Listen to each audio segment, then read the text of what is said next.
Welcome. Today we're going to be talking about person-centered communication.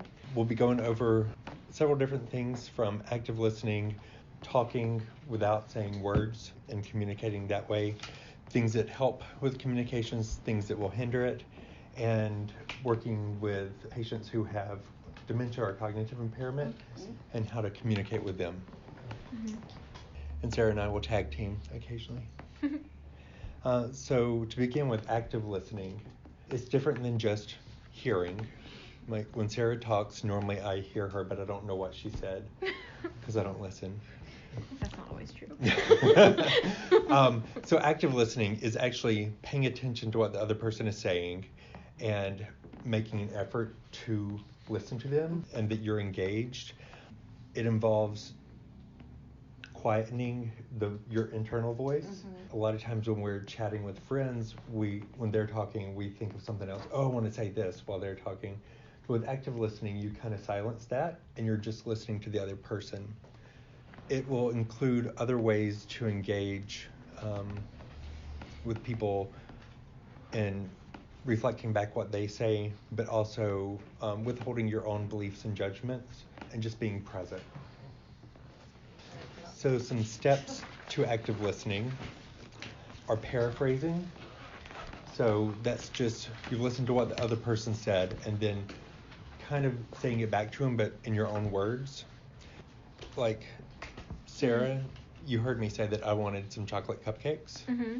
And you might say, you want me to get cupcakes? That way I know that she's heard what I said, even though she didn't just say the exact same thing. Well, they didn't have chocolate either, so I got vanilla.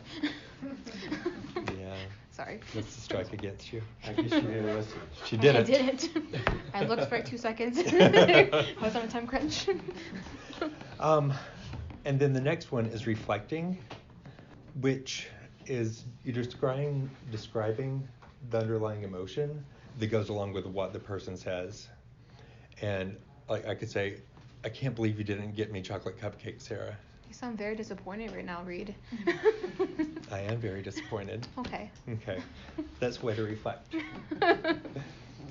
Encouragement. We give people permission to talk. Sometimes at end of life and when someone's really sick, there's personal stuff that comes up or some embarrassing stuff. I know probably with CHHAs, especially if you're doing personal care or if someone is incontinent, that can be awkward or embarrassing, or other stuff that comes up.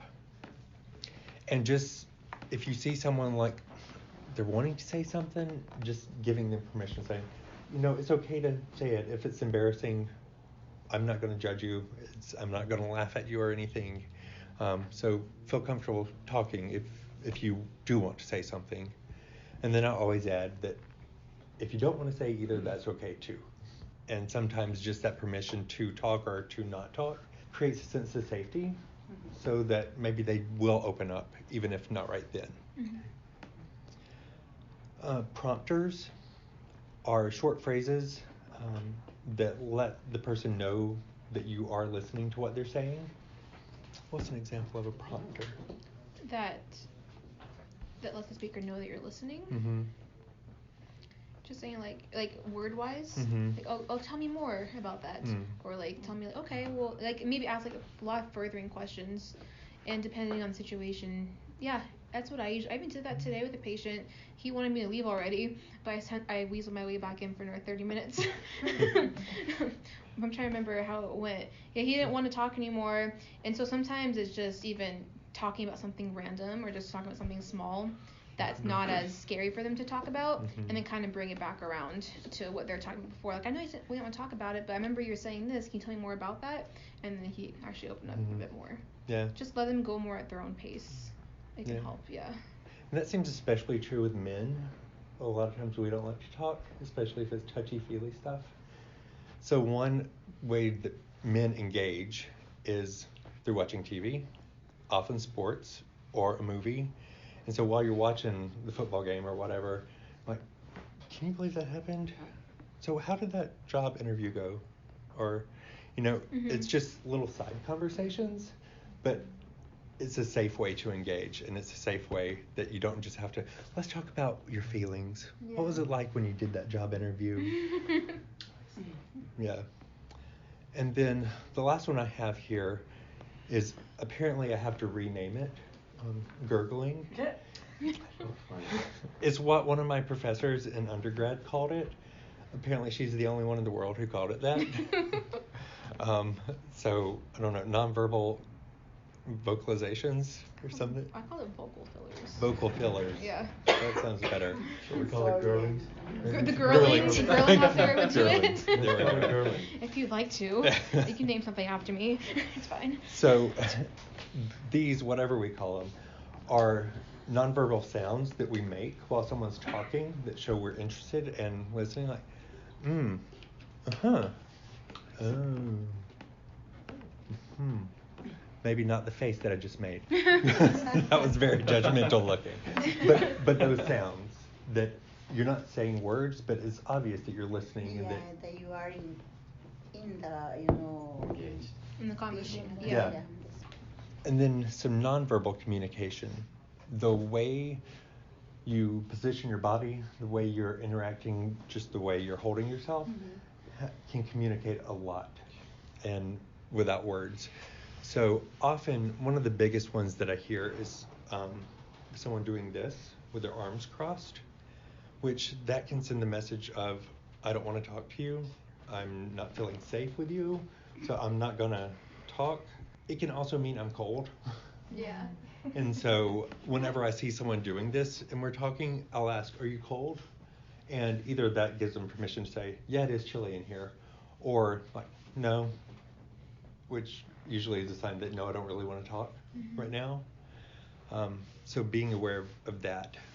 And I'll say, like I said before, for me, like, I talk really fast. I don't know if you guys have gotten that yet. I talk a lot, I talk really fast, and I'm a big fidgeter. I move around, I move my hands, or I always move my leg, that jiggling earthquake leg thing. That's me.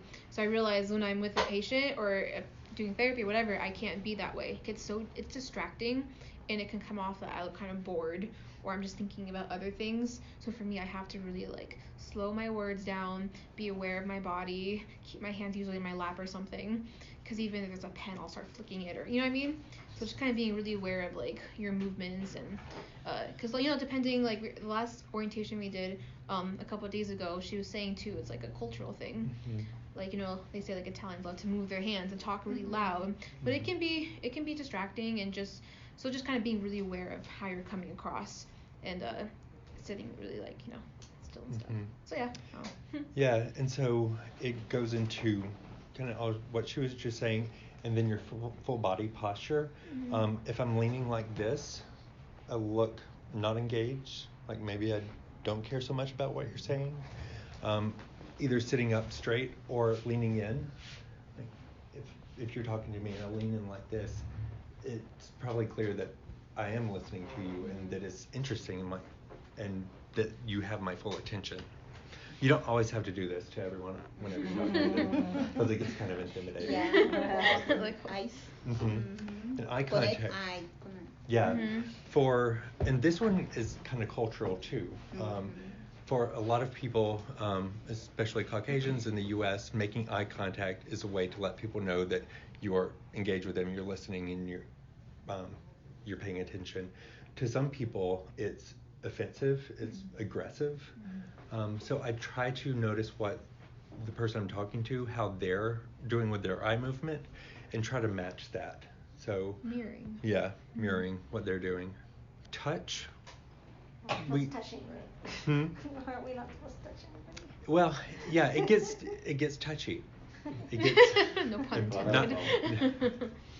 I should be a dad. I have the You best have dad the dad jokes. humor. Dad jokes. Touching, for some people it's taboo. They don't like to be touched. For CHHAs, that's kind of your job. So the way you engage with people and through touch is going to be a lot different than social workers or the volunteers. But if someone's talking, if you're sitting at a table and their hands are up here and they've said something that sounds tough, you just reach over and put your hand on theirs, or hand on the shoulder. Those are two usually safe places to touch. And sometimes too, like when we have, we have patients who have like Alzheimer's or something, like they respond really, they like I know you've had experience. I'm sure you guys, they respond really well to touch, and that's how that's their way of like communicating. So it's kind of just using your best judgment. If they look freaked out, just don't touch them. Or let them know you're coming to them. Like, for me, if someone's coming to touch me and I don't know they're coming to touch me, it freaks me out. Yeah. So it's kind of just like being aware of that. Yeah. And I'm from Mississippi originally, and when you are visiting with someone, when you leave, you always hug. It's just what you do. Some people don't like to be hugged. So usually if I'm leaving a patient, and we've had a good conversation and I'm wanting to hug, I'll say, "Do you hug?" And I'll just do my arms out like this. And all but once I've had people say yes. One time a lady said, "No, I don't hug." It's like, okay, well, it's good seeing you. And just not making a deal out of it, just, yeah. My patient doesn't hug. No. And no touch. Yeah. My yes. Even though Because she she's really a likes no. me. Yours does? She loved me, yeah, and she looked with her hand like this. "Oh, Mama, I'm here, I'm here." That's cute. Yes, they are from Philippines, but she's very yeah. nice. Yeah, she's 80s, 96. Yeah. Oh wow. She always look for me. Yeah. I love you, she said. I love you too. I said I cannot respond, the same thing to encourage her. And sometimes when I go and "Hi, Mama, how are you? ¿Cómo está Cuba?" Sometimes I speak her language, some words because and she say, "Oh," and she speak me in her language. "No, I'm not speaking your language. I speak Spanish or English," I said. And she laugh. Yes. Sometimes she's a little, her Alzheimer is very like crazy, but sometimes she's fine, Yeah, it can vary. Like, It does. yeah, sometimes they are very good, like nothing happened there. Yeah. Let's see, did we get everything? Oh, and one other one that I learned about myself when I was a social work student. We had to do what we call role playing, and I had to be the social worker, and one of my classmates had to be the client, and they recorded us, and I hated it.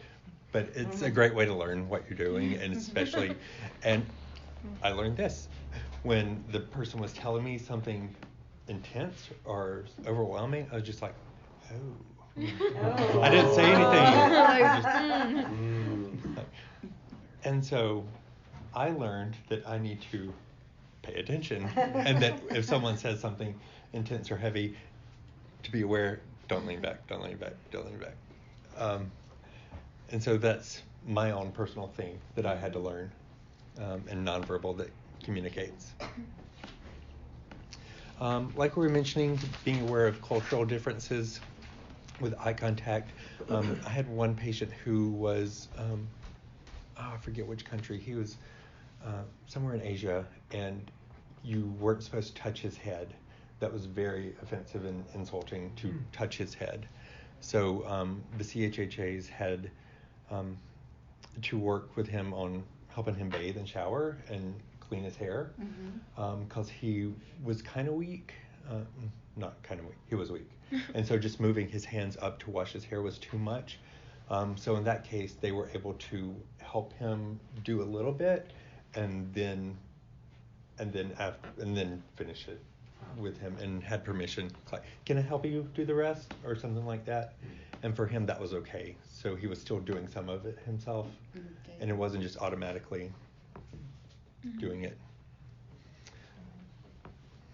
And like I was saying, if someone's arms are closed, asking them if they're cold or if it might be something else. It's easy when people speak, but some patients, when they don't speak, you ask, but they don't respond. Yeah, that's true. Yeah. You have to imagine, maybe they lie, maybe don't lie, or what I do. Yeah, sometimes it's hard. Yeah, it's hard, sometimes you have to do it, but you don't know exactly if the patient is comfort or not. But I explain them, okay, I'm gonna touch here, I'm gonna do this, I'm gonna do that, and to let us know then that I'm doing my job, Yeah, that's exactly what I'd recommend for Yeah. that. And I think if you start doing something, engaging with the person, and they don't like it, even if they can't talk, they might start not fighting you on it, but fidgeting or trying to push away, or making some vocalization, even if it's not words. Like if they don't like it, yeah. Like, get away from her. Yeah. Yeah. And the use of silence. Silence seems like it's just not talking, but it can actually be a good way to communicate with someone, and to help you make sure you're understanding and listening to what the other person is saying. A simple pause before you respond to what someone has said can give you the opportunity to finish hearing what they've said and processing it, and think of the best way to respond. It also gives the other person time to add on to what they were saying. They may have finished their sentence. Oh, but then I just thought of this other thing. And just that little pause can give them the time to finish talking. And when it's a difficult topic too, it can be, some of it you are absorbing the emotion, and so allowing yourself that time to feel whatever was just talked about, and just that little pause can be helpful in itself. With people who aren't able to talk, just sitting silently with them is sometimes really good. For patients with dementia, they may not be able to talk, they can't engage, but just having someone there with them, it can be really nice. We don't know for sure how much they understand, but pretty sure that they know someone's there with them, and you might talk with them anyway, or whatever you are doing with them, it doesn't have to be talking all the time. And then a personal story for me, in 2010 I was diagnosed with lymphoma, non-Hodgkin's lymphoma, and I had to go through chemo and had some really severe pain. And one day the pain medicine wasn't working. We'd called the doctor, was waiting to hear back from the doctor, but it was after hours, so it was going to take forever. And in the meantime, I'm in some of the worst pain I've ever felt. It felt like my ribs were going to break in half. And a friend had come over to just check in on me after he got done with work.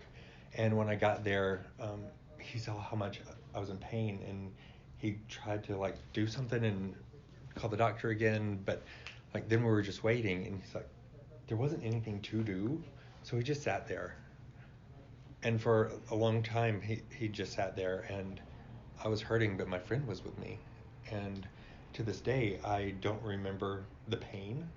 I remember that I was in pain, but I don't remember this sensation. I don't remember what it felt like. All I remember is that I was hurting and my friend was there. And to this day, it's one of the best memories I have, which seems so weird that the worst pain memory can actually be one of my best memories, because I wasn't alone, and he was holding that pain with me. And a year or so later, I told him about that and how special it was to me. He's like, really? Because it was awful. I didn't know what to do. He's like, I felt useless just sitting there. He was in his own kind of pain. Yeah. Sitting with you. And I've had the same thing when I'm with a patient. It's like, I don't know what to say. I don't know what to do. Yeah, that's true. Yeah, it's like, I don't. I had that 2 days ago with one of my patients. I went there to do my assessment for social work, and the whole time I was there for 2 hours, but I didn't do any talking too much because she was in pain the entire time. And so all we could do, because the specific facility that she's at, they can't give her morphine, and because they can only do it if it's scheduled, not as needed. And for hers at the time, right now, it's as needed. So we had to wait for one of the nurses to get there, and she just sat there in pain the whole time. And I was trying to, you can't talk to her, do my assessment when she's in pain. So I was like, okay, what can we do? And so I was just trying to talk to her and trying to figure out what I can do to help her not be in pain. But we also just sat there mostly. I put some music on for her, and then, but us sitting there silently while she's in pain, she ended up trying to talk to me just a little bit, And now that, when I first got there too, she was like, I'm not impressed with your hospice. I don't like it. She did not like us at all. And I went back today to finish my assessment, and then she greeted me, and like she can't speak right now, so she made me come up to her and she gave me a hug. I was like, hey, she likes us now. So I think that helped. Yeah. Me just sitting there and just making sure that, and really validating her, like, I understand you're in pain, and you're right, it's not acceptable that you're in pain, and this is the whole reason why, you're in hospice, is to be comfortable, so we'll just sit here until we can get it figured out. And now, I mean, there's still other issues, but she likes us now. Yeah. And she likes me, so that's good. Yeah. Built the rapport. So as awkward as it can feel. It was awkward. Not saying anything. Well, you know what? They've done studies where people have watched a film or a theater, and people that are engaged, they've done studies where they've actually, like in a love story or something emotional, the breathing of the audience is synchronized. Really? So I find that if somebody's like, I will breathe exactly what they're breathing in and out, in, and then if I see that it's desperate, I try to slow it down and see if they see me, see if I can get them to. And I know the last thing I've done is just where I go, can you tell me exactly about that pain? How does it feel? Like where it's at, like pinpoint. Because the other thing is, that helps is if you know exactly where the pain is, if you breathe exactly into the pain, you go right to, you don't go shy away from it, you go right into it. That it usually, with a little practice, you say, tell me where the pain, what does it feel like? Is it needles? Is it, can you breathe into that pain? I'll breathe with you. Can you just breathe into that pain? And you bring that focus out here, because when you're in pain, you're like, this is what you're doing. Yeah. You're trying to.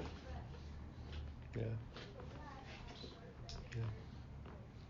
Thanks. Yeah. So would you recommend, like, I guess, doing what we can to kind of distract from the pain in whichever way that is, either by like doing breathing exercises or like, If they're open to it. yeah. Because sometimes a lot of people have that mentality already. Really, oh, I've tried it in the past, it didn't work for me, and they automatically they just discard it.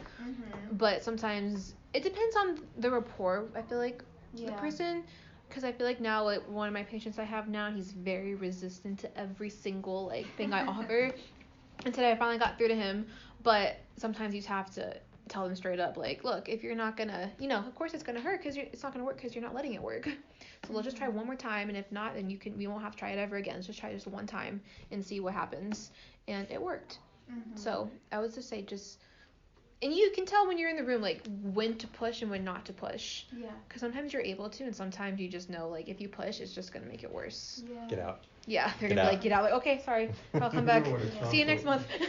Something a little, a little esoteric, and it's not esoteric to me, but it is maybe to somebody else.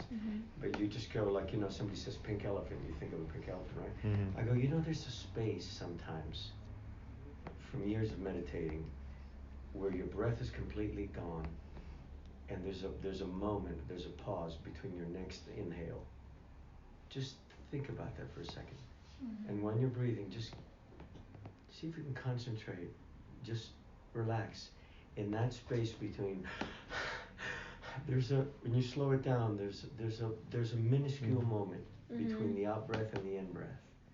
And you just let them think about that. And when you walk away, I guarantee you, there's maybe not everybody, but there's somebody going, what is that space between? And we all do it. Yeah. It's the little death. It's called little death, a petit mort. That between the inhale and the exhale, there's a little death. Yeah. It's like when you throw a ball up. There's a point where it's not going up anymore, but it's not falling yet either. Yeah, it's just example. It's just there. Yes. Thinking back to what you said also about distracting, there are some interventions that do work. I have used for other people who they're really anxious and they're just focusing on it. If you having them focus on like the senses, whether it's hearing, touch, sound, that's hearing, taste. I mean, you kind of go through and like you kind of distract them by like, tell me 5 things that you can see right now. Yeah. And don't think about it, just look around, tell me 5 things you see. And then, okay, now tell me 4 things that you can hear. Now tell me 3 things you can feel. And a lot of times you're distracted from the pain and it helps bring them down. Yeah. There's also also like doing like guided visualizations. Yeah. Mhm. That can really, because then they're using their like dreamscape, and you could do it for quite a while. Like you can guide somebody through like a 15-minute, taking them to their happy place, and like, Mhm. and then you bring in the senses into the happy place. Like, what does it smell like there? What does it look like? Can you describe it to That's a me? good way Like too. your guy on the Santa Monica Pier. Yeah, that's one of his things. His happy place is the Santa Monica Pier. So I printed out these different Great. pictures, and it has different ones, and so we talk about them. Even he's sometimes still is a very resistant person. He's just very private. But just asking him, even today, I was like, well, tell me a story about one of them. Like, tell him, and then he was able to talk about some, just happy memories that he had, and it helped a little bit. So, and sometimes it's not just one; it's just blending of like all different ones together. That because everybody's different and they respond to it. And most people respond well to music too, but then you have to figure out what kind of music they like. That can be a little hard. I had to bring a lot of records to my current patient's house before I figured out that she loves The Cure. She would have never thought that. She's in her 80s and she's from the Midwest, but she loves The Cure. And then I've had another person before who really liked when someone would sing to them. So then that was shot for that one. No, I mean it's whatever you feel comfortable with. But Right. like I carry one of those little Bluetooth speakers with me just in case. And then I have Spotify, so it's like just in case. There's anything on Spotify. Yeah. That's what I used to. I have playlists. Yeah, See what you like. I build playlists Right? based It off helps. of it. Mostly non-vocal, because people get really upset about some vocal stylings. Yeah. And all of these are really good things to do, but especially for the volunteers, if you're with a patient and they're in pain, call the office, let the nurse know. Oh yeah. Yeah. And that makes sense. Yeah. So in addition to all this that we're saying and you're doing, also call and let us know. Yeah. Let's see. As barriers to communication, value judgments. That is where you make a judgment on what someone has said, whether it's maybe you think it's a petty thing that shouldn't bother them, or if it's the fact that Sarah didn't get me chocolate cupcakes and maybe I should be over it by now. But if you don't tell me that, it's probably better if you don't tell me that I should be over it. Just get over it, Reid. Fine. So placing your own values on something. Lack of empathy. I don't think any of us could do this work without empathy. So bringing that is vital. Cultural differences. We said that before. Language differences, and not just speaking a different language altogether, because we do have a lot of patients who speak a different language, and we have staff who do speak some of the languages. We have several who speak Spanish. In the office, we have Armenian, Russian, Tagalog, Spanish. It seems like there's one other one. English. Oh yeah. And so we have staff who speak these different languages, but also within the people who speak English, we're from different parts of the country. So like I was saying, I'm from Mississippi originally. When I'm really tired or if I'm upset, my southern accent comes out a lot. And sometimes it's thick and it's hard to understand me if you don't know southern. And sometimes we have words or phrases down there that no one else uses, apparently. When I had first moved from Mississippi, I was working in a call center, and we got calls from across the country. And on a call, a lady asked me something, and I responded, "Well, I reckon." And she was, "Is that yes or no?" Come on, I reckon. Yeah. I don't remember where she was from. They really didn't know a reckon? Oh my. Yeah. And when I was shopping with a friend, we were at the grocery store. I said, "Oh, I need to go get a buggy." You gonna get a what? A buggy. A buggy. Yeah. Y'all know what that is? Oh, yeah, okay. Yeah. It took her forever to figure out I was talking about a shopping cart. Another time, I told a friend, "Oh, I need to go buy some rags." I was like, why would you buy rags? How else are you going to get them? And I was meaning a washcloth. And to the person I was talking to, it meant like a t-shirt old T-shirt you've torn up and you dust with it. For me, those were, So even though we both speak English, we had barriers to our communication. Yeah, sometimes it's very hard because for example, my patient, she speak like 3 language, I think, because in your country, I think it's the same, right? Tagalog, they have another, so many, and she speak like 3 language, and she's dementia, no, and she don't know sometimes what language she's speaking. Just she talk and talk and talk and talk and talk. And, oh yeah, I say okay, Mama, please English. I say because I don't understand what you say. Yeah, it's very hard sometimes because they don't understand, but they still talking and talking and talking and talking. Yeah, so that's a good way to, if someone does speak a language asking them, and clarifying when they use a word like rag that seems out of context, asking, what do you mean? And not holding judgment over it. With Southern, for some reason especially, people tend to think the Southern accent sounds dumb or less intelligent. So if you're able to withhold that kind of judgment, it's really good too. And I thank you. Especially when I'm tired. Physical and cognitive impairments. We'll talk more about the cognitive in a little bit. But physical, just sitting up to talk can be really draining if someone's really weak. Having to, if they're in bed and you're sitting next to them, if they're having to turn to talk, that can be uncomfortable after a little while.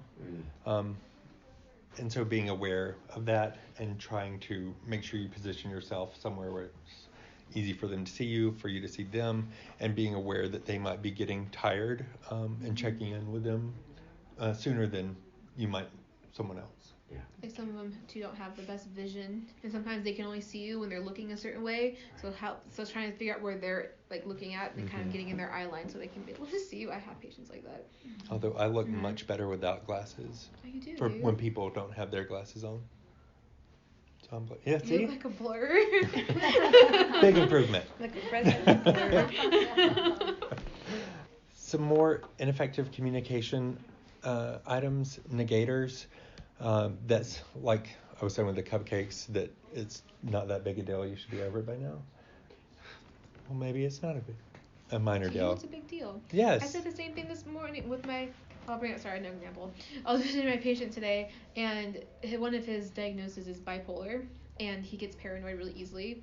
And it's the first time I actually really told him, like, look, because in his mind he thinks that the staff there is going to kill him, and he says it all the time.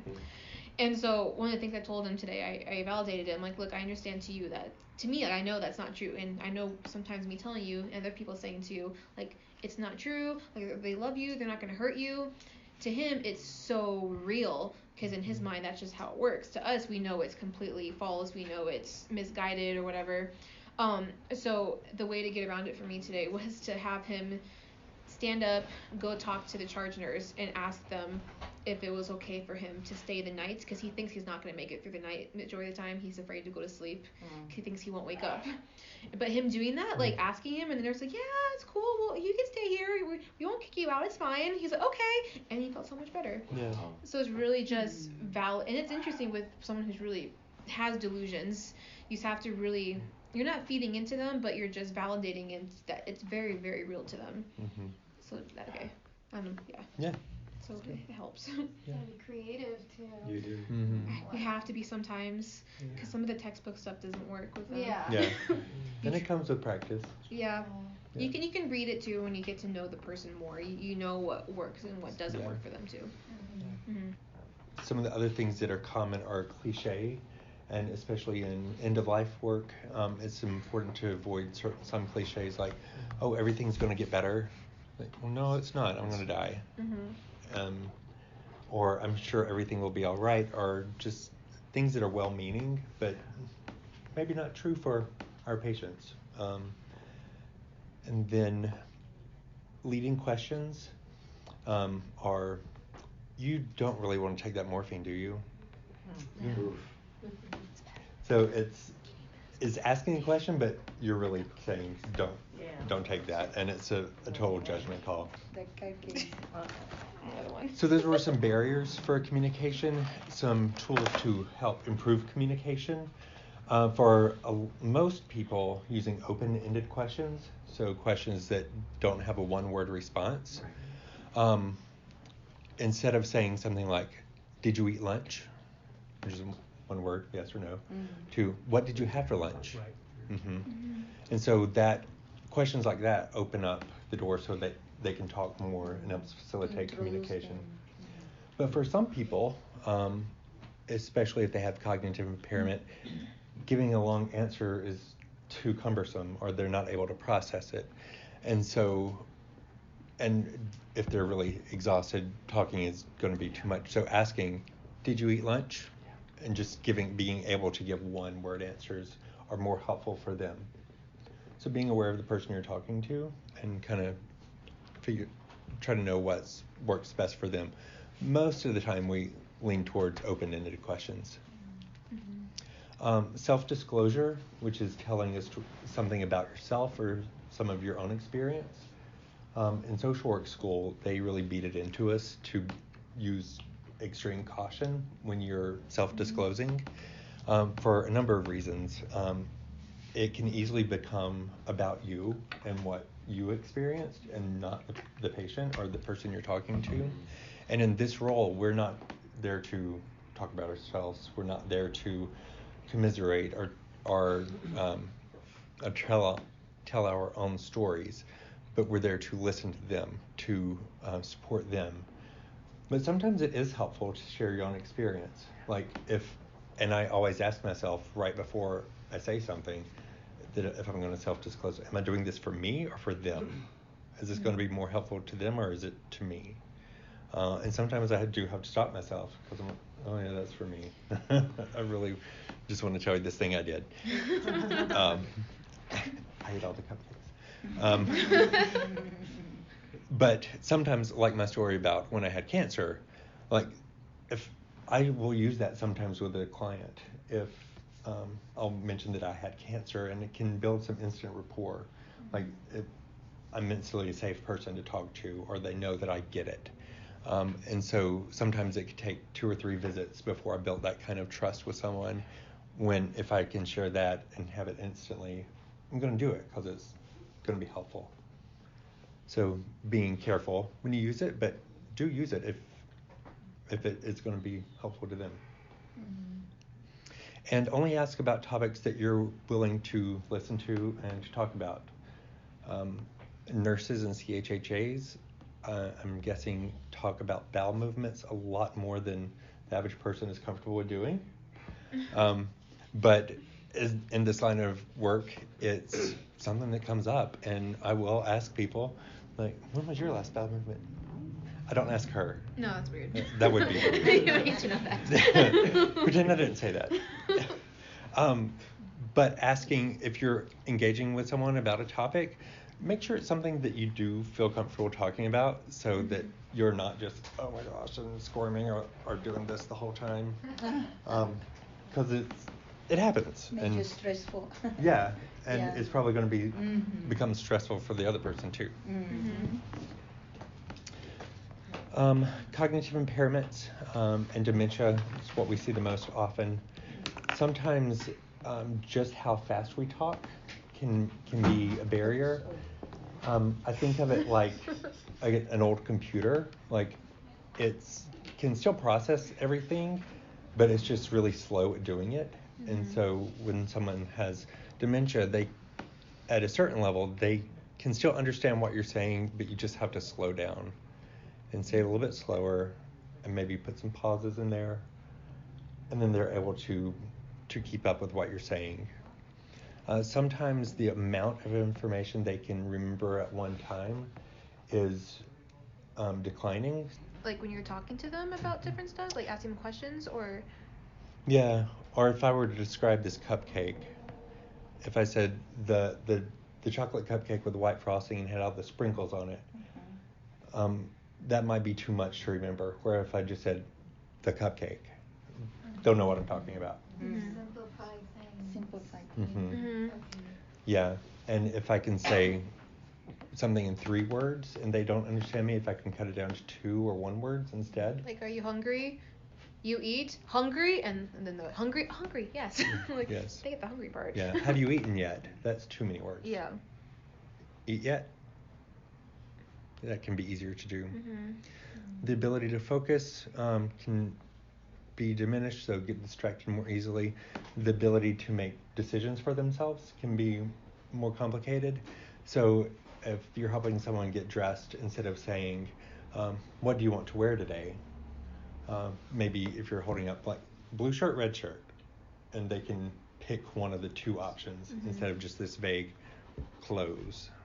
And it's different for each person, and it can vary on the day and the time of day. We know about sundowning. Some people tend to get more confused at a certain time of the day. And it's not the same for everyone. We call it sundowning, but some people are more confused and agitated in the morning, and some are more in the evening or when the sun's going down. And so that's why they call it sundowners, because that's what it's most often recognized, but not everyone. It happens with colds or when you're feeling bad. Yes. You feel worse at night or in the morning. Sometimes you feel. That's true. You feel good during the day, and then night comes and I think we were just hitting on some of these exact things with the cognitive impairment. It's important to identify yourself. I'm Reid. I'm the social worker with Hospice. Moving someone in a wheelchair, it's like, I'm going to move you backwards, or we're going to go towards the dining room. Just letting them know what you're doing. And if you can limit distractions, if it's loud in the hallway, if you can shut a door, if there's a TV on, you can turn the volume down, preferably if you can turn the TV off. I was once with a patient who his vision was poor, and so he had a huge TV, and he sat this close to it. And when I came in, he muted it, but he just turned like this, and the TV was this right here, and still going. And I found myself the whole time, I was like, yeah. It's like, I've seen this episode. It's a good one. is he going to make it on the train? I don't know if he's going to make it on the train. You were talking. You're not. I'm supposed to say something. And so even when, when I'm there being aware, trying to actively listen and do all this stuff, and there's a distraction, it's going to make it difficult to listen. If someone has cognitive impairment, how much more is it going to be like that? Explain your actions. Describe what you're doing. If someone's confused or agitated, maybe leave, come back later. If you're at a facility and you have other patients to see, maybe go see them and then come back. And sometimes just repeating what you're saying or go slower, some of these other things can be helpful. And remember, you're talking to the patient, not about the patient. So even if the person can't understand what I'm saying, if I'm there with a family member and we're talking, I think we did an admission the other day and the patient wasn't very lucid. And we were talking with his wife about hospice and what it means. And I would say, and then when you get home, we'll have the team come home. And so I was addressing the patient, even though he probably couldn't understand me. Yeah. But if he could, he knows that I'm not just talking around him. But then I remember you asked him, what branch was he in? The Army. And he woke That's up. right. Oh, he's awake. Okay. Yeah. So they can hear you.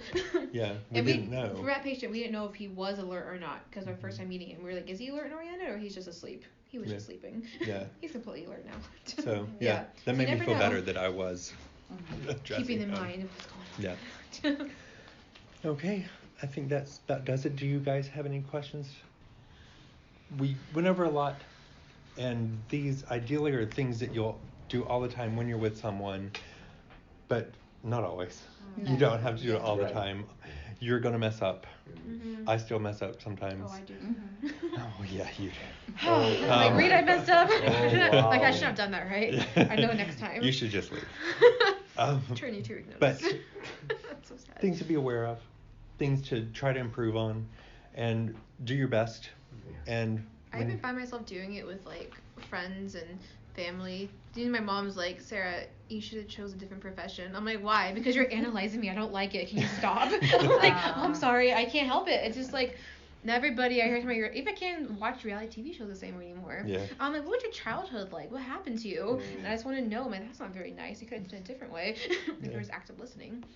But You're on TV. They can't hear you. Exactly. I was like, oh, and I have to